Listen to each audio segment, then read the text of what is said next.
নরসিংদীর মাধবদীতে হিট স্ট্রোকে আক্রান্ত হয়ে এক যুবকের মৃত্যু হয়েছে। রবিবার দুপুরে নরসিংদী সদর হাসপাতালে নেয়ার পথে তার মৃত্যু হয়। সে আমার চাচাতো ভাই, বয়সে আমার থেকে 1 মাস ছোট। 3 দিন নারায়ণগঞ্জে ছিল তার একটি মামাতো বোনের বিয়ের অনুষ্ঠানে। ওইখান থেকে আজকে সকালে আসার পর থেকেই তার শরীরের সমস্যা, সে নাকি প্যাস সারলো। তাকে আমরা হসপিটালে নিয়ে যাই। ওইখানে হসপিটালে নরসিংদী সদরে নেওয়া যাওয়ার পরে বললো যে ডাক্তার যে সে নাকি হিট স্ট্রোক করেছে, করে এখানে মারা গেছে। মারা যাওয়া ওই যুবকের নাম শাফকাত জামিল ইবান। তিনি পেশায় একজন কাপড় ব্যবসায়ী।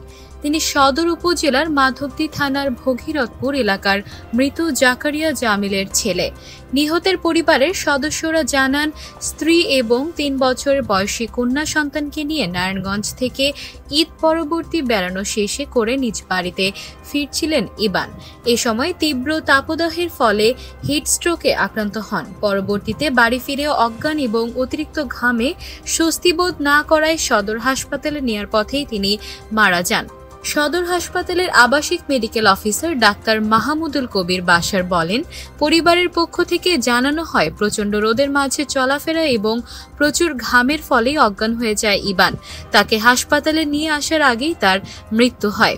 পরিবারের দেয়া তথ্যের ভিত্তিতে প্রাথমিকভাবে হিট স্ট্রোক মনে হলেও তার মৃত্যুর সঠিক কারণ এখনো জানা যায়নি।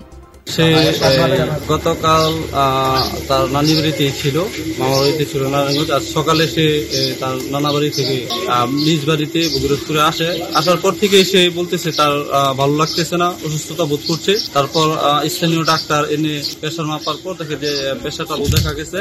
তো তারপর থেকে শারীরিকভাবে অবনতি হওয়ার পর 11:30-12টার দিকে সদর হাসপাতালে নিয়ে যাওয়ার পথেই সে মৃত্যুবরণ করে।